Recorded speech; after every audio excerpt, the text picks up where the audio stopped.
শিল্পীর তুলির নিখুঁত আঁচড়ে ফুটে উঠেছে গ্রাম বাংলার খেটে খাওয়া কৃষকের নানা দৃশ্য। এ যেন গ্রামীণ জনপদের চিরচেনা এক রূপ। বাঙালি যে নরনারীকে নারী পুরুষকে উনি একটা শক্তিশালী কর্মঠ জাতি হিসেবে তুলে ধরতে চেয়েছেন, যেটা আমরা ওনার অসংখ্য ছবিতে দেখতে পাই।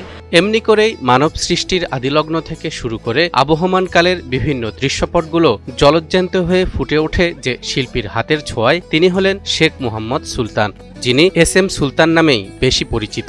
সেই কৃষকদের তিনি বলিষ্ঠ দেখতে চেয়েছেন, সেই কৃষকদের মধ্যে সে শক্তি দেখতে চেয়েছেন এবং সেই কৃষকরা সংঘবদ্ধ শক্তি প্রয়োগ করে প্রকৃতিকে জয় করে বৈষম্য দূর করে একটা সুন্দর শোষণহীন বঞ্চনাহীন সমাজ বিনির্মাণের তিনি স্বপ্ন দেখতেন। তাই তার তুলির আঁচড়ে বারবার এই মানুষগুলো, তার প্রত্যেকটা চিত্রেই মানুষের উপস্থিতি ছিল।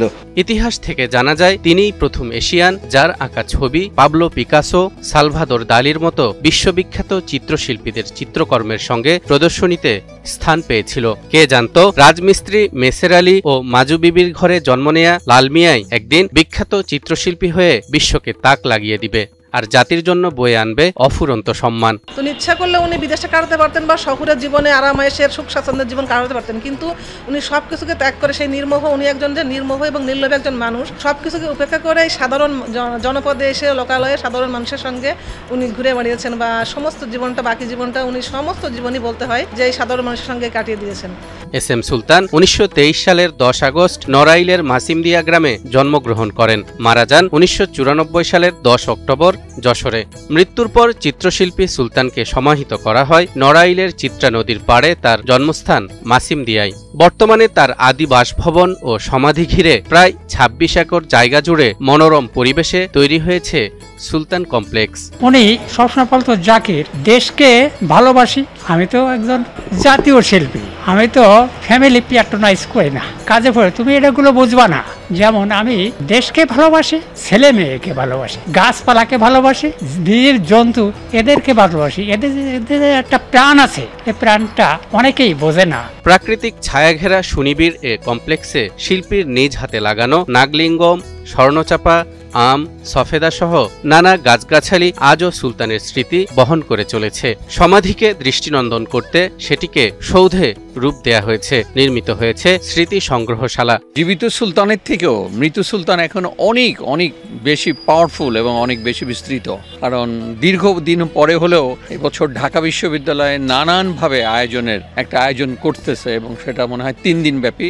সংগ্রহশালায় পরম যত্নে সংরক্ষিত আছে মানব সভ্যতার বিবর্তন, জমিকর্ষণ, ধান কাটা, মাছ ধরা ইত্যাদি সাড়া জাগানো চিত্রকর্ম এবং শিল্পীর ব্যবহার্য নানা সামগ্রী। উনি বিশ্ব দরবারে যেভাবে সমাদৃত এবং পরিচিত হয়েছেন, সেই তুলনায় আমি মনে করি আমাদের দেশে উনি কম সমাদৃত হয়েছেন। কি বুঝলেন ভাই? অনলি যেটাই চাই। সুলতান স্বপ্ন দেখতেন শিশুদের জন্য এমন একটি বাসস্থান হবে যেখানে অবহেলিত শিশুরা যত্নের সাথে ও নিরাপদে বেড়ে উঠবে।